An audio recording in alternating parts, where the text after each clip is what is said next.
വളരെ എളുപ്പത്തിലൊരു chilli chicken ഉണ്ടാക്കിയാലോ. അതും ഒരു ബോൺലെസ് ചില്ലി ചിക്കനാണ്. അപ്പോൾ ഒരു പാനിൽ പാൻ നന്നായിട്ട് ചൂടായി വരുമ്പോഴത്തേക്കും അതിനകത്തോട്ട് 4 ടീസ്പൂൺ പഞ്ചസാര നമുക്കിട്ട് കൊടുക്കാം. അത് പഞ്ചസാര ഒന്ന് കാരമലൈസ് ചെയ്യണം. അപ്പോഴാണ് ആ ചിക്കന് നല്ലൊരു കോട്ടിങ്ങും കിട്ടും, നല്ലൊരു സ്വാദും കിട്ടും. ഇപ്പോൾ ലൈറ്റ് ബ്രൗൺ ആയി വരുന്നുണ്ട്. അപ്പോൾ ആ പഞ്ചസാരയൊക്കെ കാരമലൈസ് ചെയ്ത് നമ്മൾ ഇളക്കൊന്നും വേണ്ട. തന്നെത്താൻ അങ്ങ് ബ്രൗൺ ആകുമ്പോൾ അതിനകത്തോട്ട് നമുക്ക് 1.5 ടേബിൾ സ്പൂൺ ഓയിൽ ഒഴിച്ച് കൊടുക്കണം. ആ ഓയിൽ നന്നായിട്ട് ഒന്ന് ചൂടായി നല്ലൊരു ബ്രൗൺ കളറായിട്ട് വരും. ആ കാരമലൈസ് ചെയ്ത ഷുഗറും ഓയിലും കൂടെ മിക്സ് ആകുമ്പോൾ നല്ലൊരു ബ്രൗൺ കളറായിട്ട് വരും.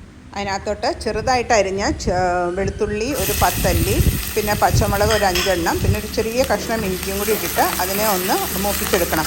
അപ്പോൾ ഇതൊന്ന് ആ എണ്ണയിൽ കിടന്ന് ഒരു ലൈറ്റ് ബ്രൗൺ ആവുന്ന വരെ നമുക്ക് വഴറ്റിയെടുക്കാം. അതിനകത്തോട്ട് നമ്മൾ ചെറുതായിട്ട് അരിഞ്ഞ ബോൺലെസ് ചിക്കൻ, ഏകദേശം ഒരു 400 ഗ്രാംസ് ചിക്കൻ ഞാൻ ചെറുതായിട്ട് വളരെ ചെറിയ പീസായിട്ടാണ് അരിഞ്ഞേക്കുന്നത്, അതിട്ട് കൊടുക്കാം. അതിട്ട് കൊടുത്തിട്ട് നമുക്കതിനെ നന്നായിട്ടൊന്ന് മിക്സ് ചെയ്ത് യോജിപ്പിക്കണം. തുറന്ന് വെച്ചാൽ നമുക്ക് കുക്ക് ചെയ്യാം.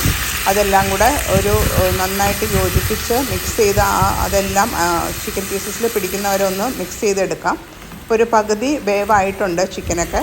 അപ്പോൾ അതിനകത്തോട്ട് നമ്മളിതിനകത്ത് കുറച്ച് വെജിറ്റബിൾസ്, നമുക്ക് ഇഷ്ടമുള്ള ഏത് വെജിറ്റബിളും വേണമെങ്കിൽ ആഡ് ചെയ്യാം. ഞാനിപ്പോൾ ഇതിനകത്തോട്ട് ക്യാരറ്റും ബീൻസും കോണുമാണ് ആഡ് ചെയ്യുന്നത്.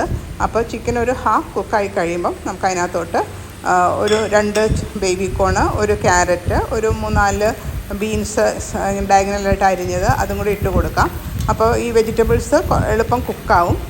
ചിക്കൻ ഒന്ന് പകുതി വെന്ത് കഴിഞ്ഞ് വെജിറ്റബിളും കൂടി ഇട്ട് കൊടുത്തിട്ട് നമുക്കൊന്ന് മൂടി വെച്ചിട്ട് ഒരു 2 മിനിറ്റ് കൊണ്ട് വേവിക്കാം. ഞാൻ തുറന്ന് നോക്കി. ഇപ്പോൾ നമ്മുടെ വെജിറ്റബിൾസൊക്കെ നല്ല ക്രിസ്പി ആയിട്ട് ഇരിപ്പുണ്ട്. ക്രഞ്ചിയും ക്രിസ്പി ആയിരിക്കണം. ഒത്തിരി ഓവർ കുക്കായിട്ട് ഇങ്ങനെ സോഫ്റ്റ് ആവരുത്, എന്നാലേ നല്ല ടേസ്റ്റ് ഉണ്ടാവുള്ളൂ. അപ്പോൾ നമ്മുടെ ചിക്കനും വെജിറ്റബിൾസും എല്ലാം ഓൾമോസ്റ്റ് കുക്കായിട്ടുണ്ട്. ഇനി ഇതിനകത്തോട്ട് സോസുകൾ നമുക്ക് ആഡ് ചെയ്ത് കൊടുക്കാം. 1 table spoon soya sauce, 1 table spoon chilli sauce, 1 table spoon tomato ketchup. ഇതെല്ലാം കൂടെ നമുക്ക് മിക്സ് ചെയ്തിട്ട് ഈ ചിക്കനിലോട്ട് ആഡ് ചെയ്ത് കൊടുത്തിട്ട് അതിനെ നന്നായിട്ട് മിക്സ് ചെയ്ത് യോജിപ്പിക്കുക. അപ്പം ആ സോസ് എല്ലാം ആ വെജിറ്റബിൾസിലും ചിക്കനിലും ഒക്കെ പിടിച്ച് റെഡി ആയിട്ടിരിക്കും.